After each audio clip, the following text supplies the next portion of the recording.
So you're color correcting your wedding footage and you just can't seem to get those skin tones exactly where you want to. Well, don't worry, because that's exactly what I'm going to be talking about in today's episode.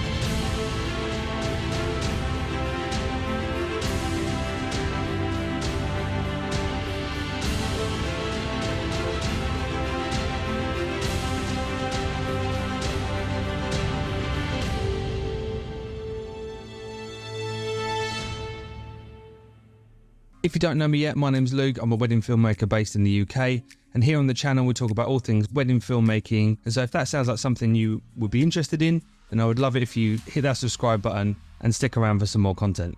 Getting your skin tones that look correct and natural is a fundamental part of creating any film, not just a wedding film. And there's many different factors that come into how our skin tones will change scene to scene. We've got different lighting conditions, different exposure levels, different scenes, and even moving between camera bodies and brands on the same day. So if you're filming a wedding day with multiple camera bodies, each one of those camera bodies will have a slightly different interpretation of what the skin tones are. And that's why we need to balance them in post to get them all looking the same and all looking natural. And the fact of the matter is that with run and gun style filmmaking, like we do at weddings, where it's on the fly and you might not have a lot of time to set up that shot or necessarily have a lot of control over the lighting conditions, then when we get in post, there can be some differentiating factors in our skin tones shot to shot and scene to scene. And that's why we need to balance it in post to make sure that all our skin tones are looking exactly the same. And that's why in today's episode, I'm going to be talking you through how to get soft and beautiful skin tones every single time right inside of Color Finale 2 with Final Cut Pro. Color Finale 2 is an amazing plugin that is now fundamental to my wedding film editing workflow. So if you have Color Finale 2, you can happily follow along with the process I'm about to show you. However, if you're thinking of buying the plugin, you haven't yet experienced it, this will give you a great insight into some of the powers and tricks it can do and what sets it apart from other color grading software. And if you don't edit with Final Cut Pro and Color Finale 2, then it's still worth sticking around because the principles I'm going to be talking about today could be transferred to another editing software. So you still might learn something. And my goal is that by the end of today's episode, you're going to be able to go away and use Color Finale 2 to get soft, natural skin tones every single time. Now, I know your time is important, and some of you may be a little bit more advanced than others. So what I've done is in the description below, you'll find timestamps to all the different chapters of this episode. So if you want to skip ahead to a bit that's relevant to you, feel free to do that. However, if you've not tried these sort of examples before, or you're a novice at color grading or Color Finale 2, then I suggest watching the whole video all the way through to get the most benefit. So firstly, let's talk about why it's important to have consistent skin tones. Now it's important because as we go from shot to shot and scene to scene, things will change. Like we said, exposure would change, lighting conditions would change, all those sort of outside factors that are beyond our control as wedding filmmakers on the day itself. But it's our job in post to balance those skin tones and make sure they're all as close to each other as we can make them. Having your skin tones consistent in your color correction phase will mean that when you put your color grade over the top, everything looks consistent and everything looks professional. Skin tones are also one of the things you will notice the most if they change shot to shot. If they're too magenta in one shot, too green in the next shot, underexposed in the next shot, blown out in the next shot, your viewer will start to see that really, really clearly, and it can turn them away from the film. And of course, we want people to comment on our films and say, wow, those skin tones are popping, wow, those skin tones are amazing, not, oh, what happened there? And so that's why it's really, really important to get this part of our film absolutely right.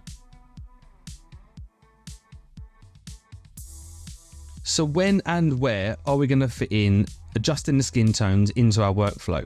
Well, we're going to put this in at the end of our color correction phase. Now, this is coming from someone who shoots in log, so I shoot S-Log 3. So as we know with using log profiles, you have to color correct your footage first, and then we color grade over the top. So editing our skin tones is going to be the last thing we do in our color correction workflow. Now for me personally, I use a color correction LUT and I do my adjustments underneath that to correct my footage before it is ready for the color grade. And so my skin tone edits go above my color correction LUT. Now if what I've just said makes absolutely no sense to you, then don't worry. I've got an episode coming up in the future that is going to break down my entire color correction and color grading workflow. So if that's something you think you might be interested in, please consider subscribing to the channel so you don't miss out when I drop that. And so as always, a picture paints 1,000 words. So let's jump into Final Cut and I can show you exactly what I'm talking about.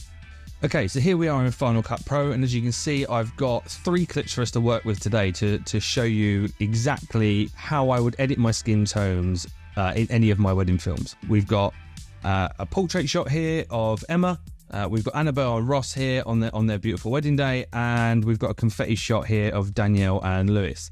Now, what I've done so far is I've color corrected my log footage and made it so that I've done everything up to the point where I would edit the skin tones. So if we come up to color finale here and I tick this off, you can see this is my log footage, ungraded, and then that's the correction we've put over the top to bring it into Rec 709.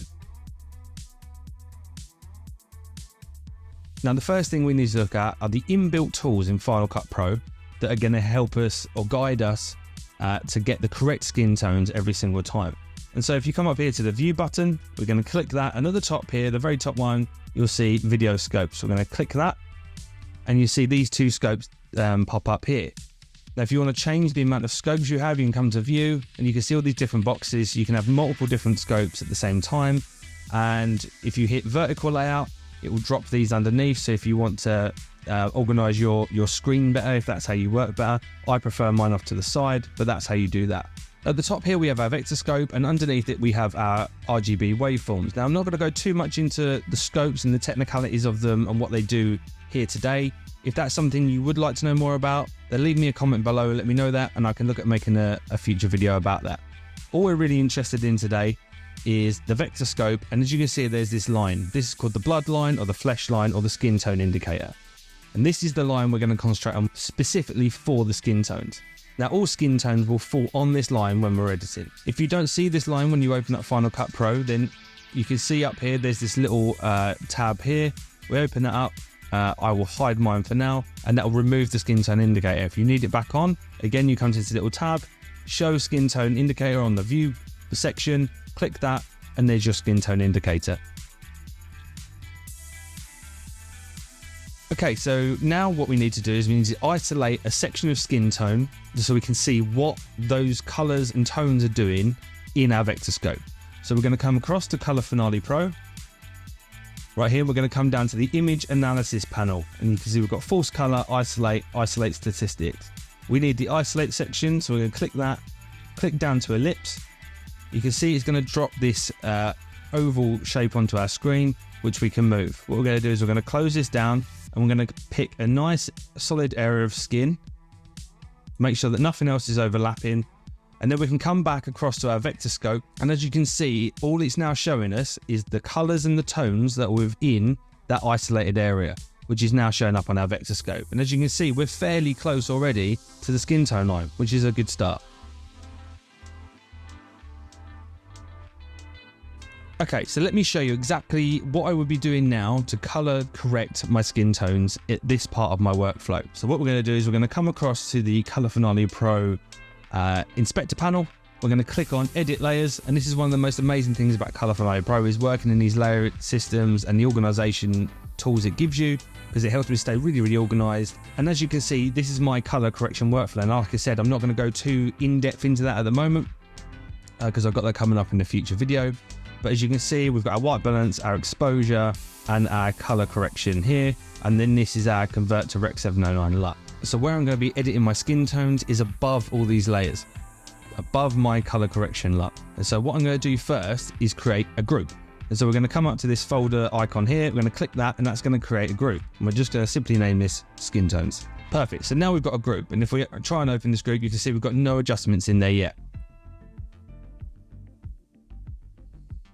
And now that we've set up our group, the next thing we're going to do is we're going to set up a mask onto the group. And that means that anything we drop into the groups folder, any adjustments we make within that folder are going to follow the parent mask we put on the group. Now again, if you've got confused with what I've just said, don't worry, we're going to be going through it right now. Okay, so we're going to select our skin tone group. We're going to come down to this mask icon down here, and we're going to hit mask. That's going to bring up the mask icon next to our group, and we can click that mask icon, and that brings us to our mask panel, right? And we've got all these different masks. Now, again, I'm not going to go too in-depth into masking today. If you would like a video that explains all the different types of masks and how we can use them in Color Finale 2, leave me a comment below, and I'll look into making that video for you. But for now, all we're really interested in is this last one on the right, a HSL mask.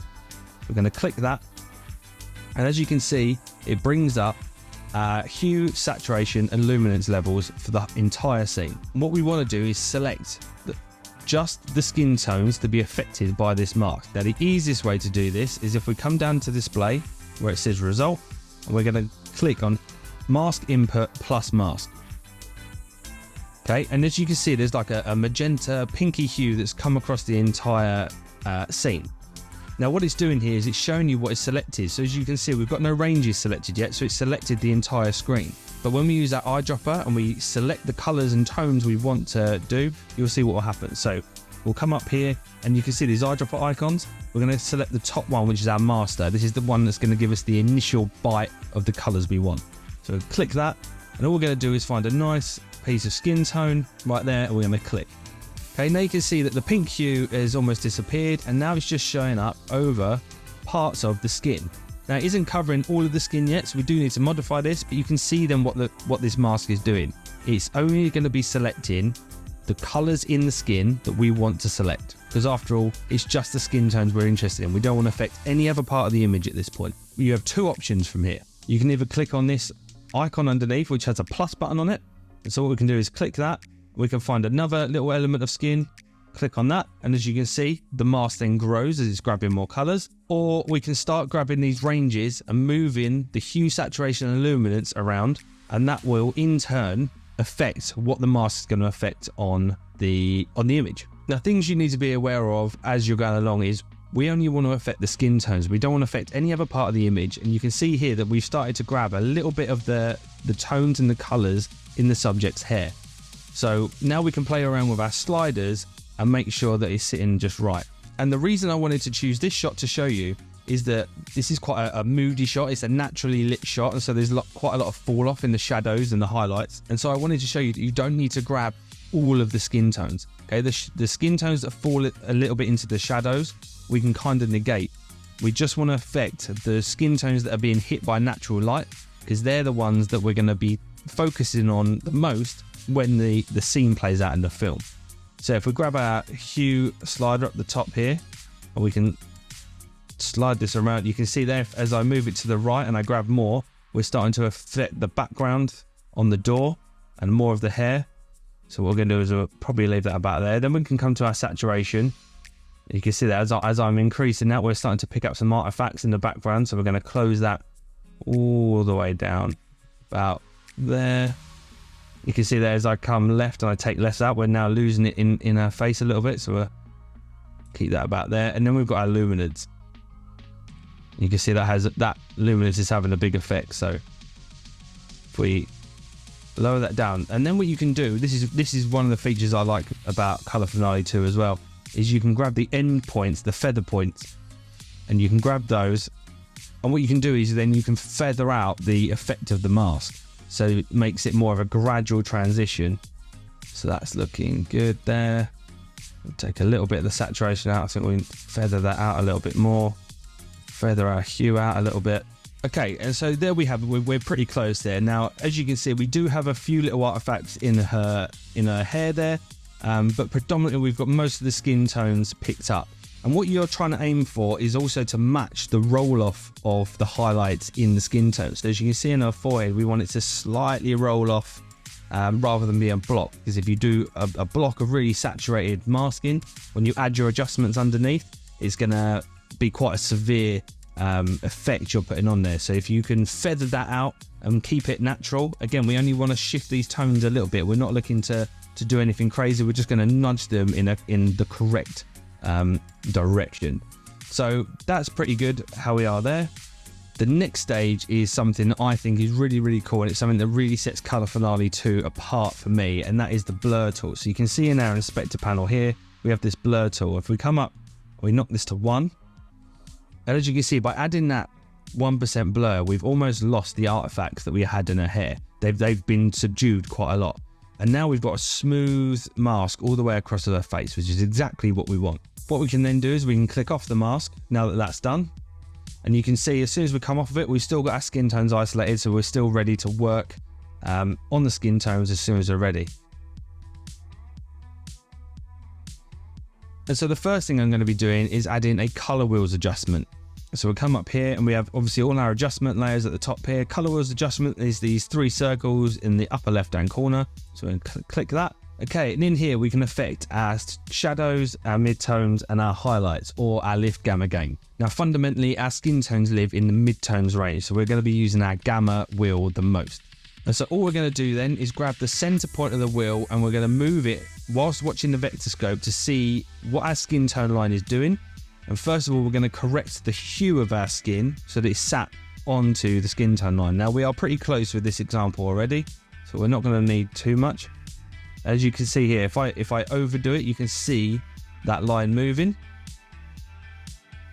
And if you look at the image itself, I know it's isolated, but you can see then that it's only the skin tones now that are changing because we've put that mask in place, that parent mask. Every change we make now is only going to be affected by that mask. So the rest of the image is left untouched, which is what makes this such an amazing tool. Okay, that's perfect. What we can also do at this point is use our color wheels adjustment to do our saturation of our skin tones. On these bars here on the right of each wheel, you can see they've got sat written underneath them, and that stands for saturation. So we can lower the saturation a little bit of our shadows. We can lower the saturation a little bit of our highlights, and we can pump in a little bit of saturation into our midtones. Okay, the next thing we can do then in this panel right now is that we can affect the exposure levels of our skin. So on the left hand side of each of our lift gamma gain wheels, you can see it says master, but this is our exposure level. So this is our exposure here for our shadows. So if I pull that down, our shadows get darker, push them up, they get lighter.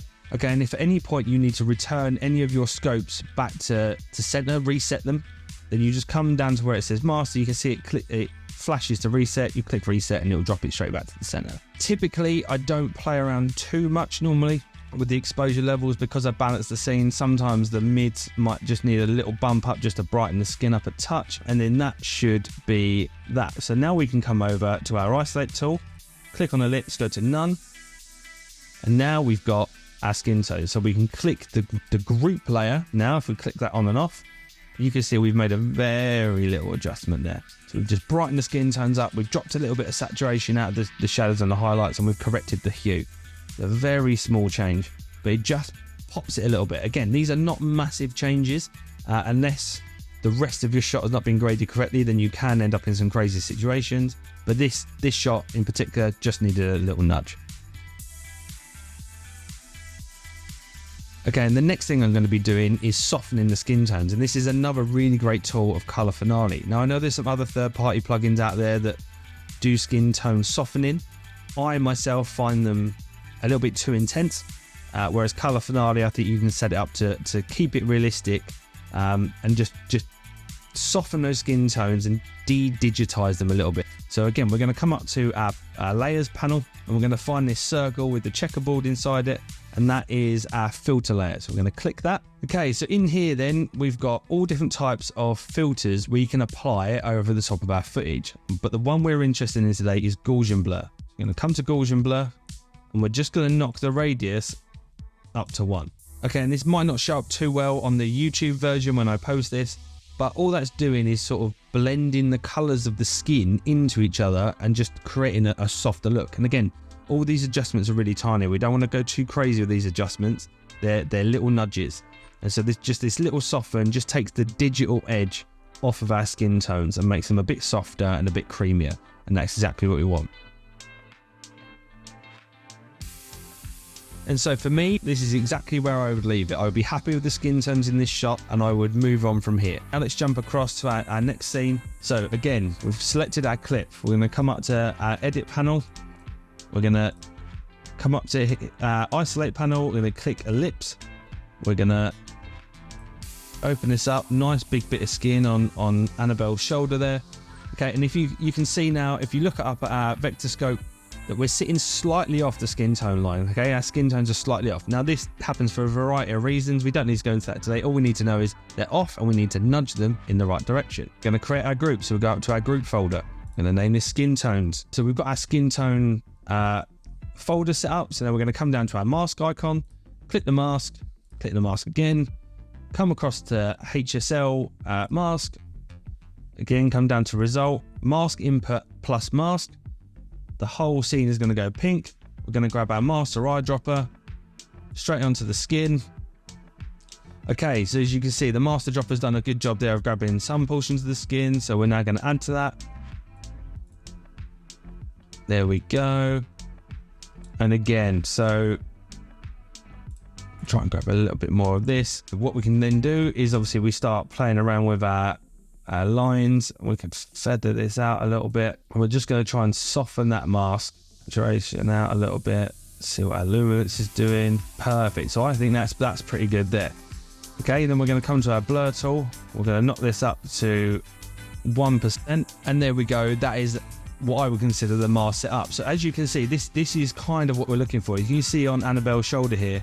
So we've got the mask coming in reasonably strong around the edges of her arms, where the mids and the shadows are going to start falling. But where the light's coming in and hitting the top of her shoulder, so there's that nice fade off. It's a really natural looking adjustment. Okay, so that's our mask set up. So we can click off our mask now. We can come to our color wheels adjustment again, and you can see now we're in our mids. So we're just gonna nudge the skin tones over. Okay, so they need a bit more magenta in them, about there. And I'm gonna take some saturation out.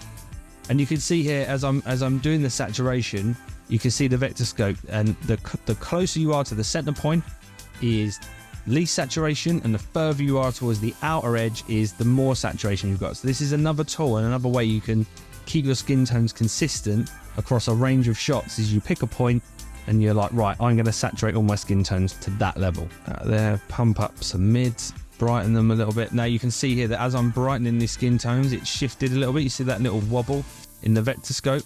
And this is why you need to keep moving these adjustments a little by little and then going back, because if any changes you make could affect the skin tones in different ways. So I think about this, we've bumped the skin tones up a little bit, which means we now need to nudge them over a little bit more. Okay, now we can take our isolate tool off. And so that is the color of our skin tones changed. And then, like I said, we're going to come to the filter layer, going to add a Gaussian blur. We're going to come down, add it to 1%, and then there we go. As you can see, that's off, and that's on, off, and then on. And so as you can see, this is a really, really quick way of going through shot to shot and matching all your skin tones. They look exactly the same. They're all the same color, and creating that consistency within your wedding films. Okay, so let's talk about if you need to track an object. What if you've got something moving in your scene and you've got quite a lot of bleed out? And what I mean by bleed out is that your mask is affecting things outside of the skin tone range across your scene, and you want to isolate it to just the skin tones of your subjects. Well, let's take a little look at our next clip, and I can show you exactly how that would work. So here we've got Daniel and Lewis, and we are, if we just play this through, this is their confetti shot. So you can see there's a lot happening in this scene. There's a lot of confetti obviously flying around. There's a lot of colors that are very, very close to the skin line. So you've got those pink dresses that are going to be close to the flesh line. You've got the red bricks in the background. They're going to be close to our skin tone indicator. And you've got a range of skin tones in the crowd throwing the confetti. So this is going to be a really interesting shot to work with. So if we come back to the start, select our clip. We're going to come again to our edit layers panel. So we add our group, name it skin tones. And now what we need to do is jump in and isolate a portion of the skin. So we're going to get our isolate tool and bring it up. Little tip for you here, if you are struggling to make sure you're grabbing just skin tones, if you come up here to where it says view, next to that you'll see this percentage. This is your zoom effect. So I have mine set to fit. If we go to 100%, you can see we zoom in, or you can come to 200%. You can use the panel on the right here to move your box around. And therefore we can get a really solid grab of the skin tones to work with. And then we can come back, hit fit, so we can see the whole scene. Now, as you can see from our vector scope over here on the left, our skin tones are ever so slightly off. So again, we're going to correct that, which is fine. That's what we're here to do. So skin tones, hit a mask, come to the mask, your HSL mask. We're going to go to mask input plus mask. Gonna grab our master icon. Okay, so we've grabbed a good amount of skin tones there, and you can see from around here we've got bits on the arms of the bridesmaids. We've got a little bit on the groomsmen here, so we can definitely add to that. His forehead here isn't getting a whole bunch here, so we do that. Okay, and here we go. See, we've now started to affect the bricks, the brickwork in the back, and Nellie's shoulders still need a little bit, so we can add that. So we've now got all the skin tones selected. All the brickwork is now being included in the mask, and some of the flooring and the bridesmaids' dresses. So this is where it gets a little bit more complex, and we're going to take our editing to the next level. So what we're going to do is we're going to try and negate as much of this as possible using our sliders. So you can see just by using our hue slider, we can lower the effect, especially on the floor there. We can kind of negate that a little bit. Now, when it comes to scenes with multiple people in them like this, I do try and grab as many people as possible, but fundamentally my focus is on the main subject of what I want to focus the shot on. And that is obviously the bride and groom. So they're the skin tones I'm going to concentrate on. Everything else is a bonus. We can see there that our luminance panel is actually being quite strong here with the brickwork and the flooring, so we can drop that down. Okay, and this process can take a little bit of time, sort of tinkering around and getting it just right, just how you want it. And I would say I'm probably happy about there. So the bride and groom's faces are covered. We've got that fall off.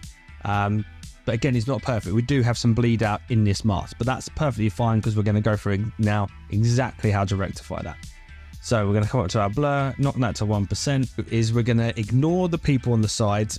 And so what we're going to do is we're going to track a mask onto their skin.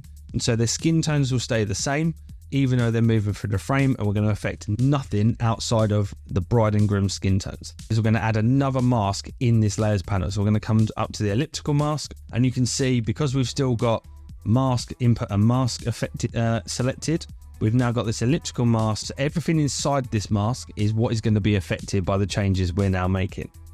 So the first thing we're going to do is we're going to come to feather, and we're going to change this to 100%. Because we want this as soft as possible. If you have a hard edge, it's going to be really noticeable in your footage. You want this to fade in really as softly as possible, and so that it maintains its natural look. Because we're going to place this over the groom's face. You can close this down quite a lot, angle it slightly, and you can see now that just the groom's face is now being covered by this mask, and it fades in gently from the outside to the in. Change the mode here. So you go to mode, you've got add, subtract, or intersect. For this, we want to hit intersect. So now what we're going to do is we're going to track the mask. So these are our tracking options down here in this box. And all you really need to know is these two arrows here, backwards and forwards. Now I like to start my tracks, if I can, at the very start of a clip and watch it go all the way through. So what we're going to do is go to the very start of our clip, which is the frame we're on, and then we're going to hit track forwards. Okay, so that took colour finale about a minute to track all the way through it, and did a good job of keeping onto the groom's face. Now we need to mask the bride as well. So what we can do is we can right click, come all the way down to duplicate, and that's going to duplicate our mask. What we can then do is bring this across. Let's go input our mask. And now we're just going to do exactly the same to the bride. Okay, and for the second mask we're going to be adding in, we don't want it to intersect, because what that means is it's going to intersect the first elliptical mask we put in. So what we now want to do is change this to add, and then what that will do is it will add the first mask we put on.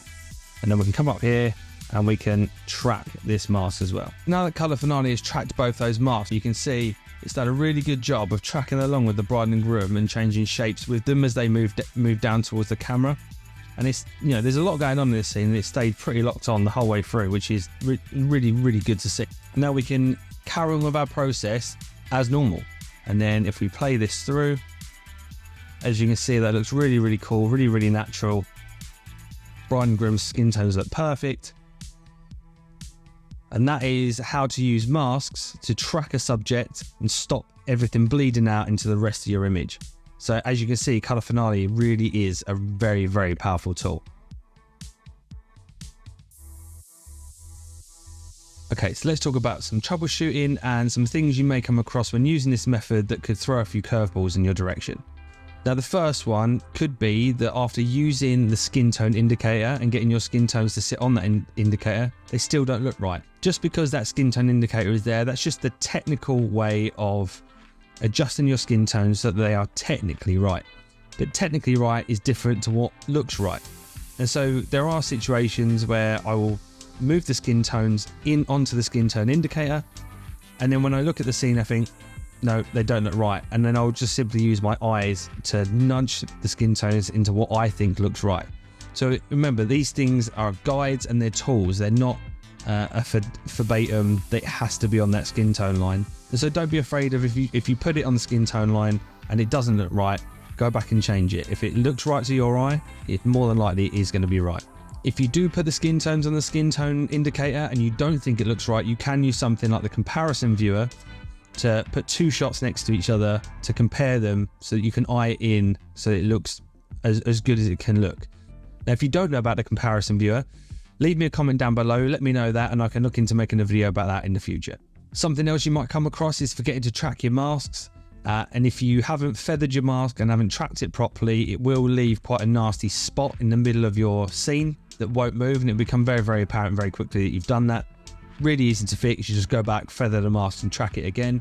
And if you're someone that's trying to speed up your workflow and you like to copy and paste your attributes across a variety of clips, then just be aware that using this method will mean that you have to go in most times to each scene and just slightly readjust it. So if you edit one scene and then you sort the skin tones out and then you copy and paste that into the next scene, the skin tones in that next scene may not marry up with the adjustments you've made on scene 1. And so you will have to go into the parent mask and readjust your HSL mask to make sure it's capturing the right levels of skin for your adjustments. And so there you have it, how to get soft and beautiful skin tones in Colour Fidelity 2 using Final Cut Pro every single time. Creating perfect skin tones in your wedding films is one of the ways we as wedding filmmakers can create amazing pieces of art. And now, armed with the knowledge that I've just given you, you can go away and incorporate this into your workflow and start making your skin tones pop. And of course, if you did find this video interesting or helpful, I'd really appreciate it if you gave the video a like. If you'd like to see more of my work, then please consider subscribing to the channel. And if you want to follow more of my day-to-day work, then you can hop over to Instagram and follow me on there. Thanks again for your time, and I'll see you in the next episode.